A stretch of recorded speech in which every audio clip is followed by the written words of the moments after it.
Recording studio आमी। अरे मारे जब मजा पिया रोज आधी रात के, मारे जब मजा पिया रोज आधी रात के, जोर है से पहिले मुलायम करे चाट के, जोर है से पहिले मुलायम करे चाट के, जोर है से पहिले मुलायम करे चाट के, भीतरी के गरम से रुखर भइल फाट के, जोर है से पहिले मुलायम करे चाट के, जोर है से पहिले मुलायम करे चाट के, जोर है से पहिले मुलायम करे चाट के।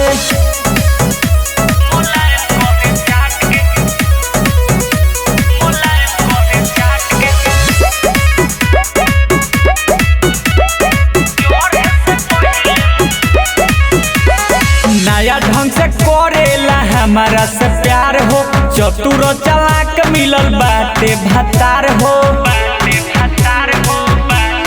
सुनो ना, नया ढंग से करेला हमारा से प्यार हो, चतुर चालाक मिलल बाटे भतार हो।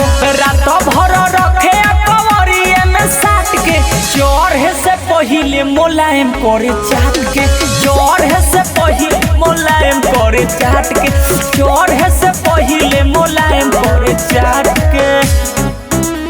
मुलायम करे चाट के, मुलायम करे चाट के। म्यूजिक बाय विकास बिहारी। जोर है से पहिले मुलायम करे चाट के।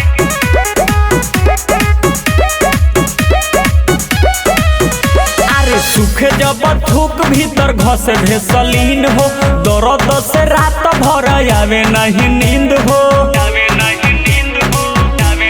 सखी रे सुखे जब थूक भीतर घस भेसलीन हो, दर्द से रात भर आवे ना नींद हो। मंडोला सनोज नहीं बुझे मोरा बात के, जोर है से पहिले मुलायम करे चाट के, जोर है से पहिले मुलायम करे चाट के, जोर है से पहिले मुलायम करे चाट के, भीतरी के गरमी से रुखर भइल फाट के, जोर है से पहिले मुलायम करे चाट के, जोर है से पहिले मुलायम करे चाट के, जोर है से पहिले मुलायम करे चाट के।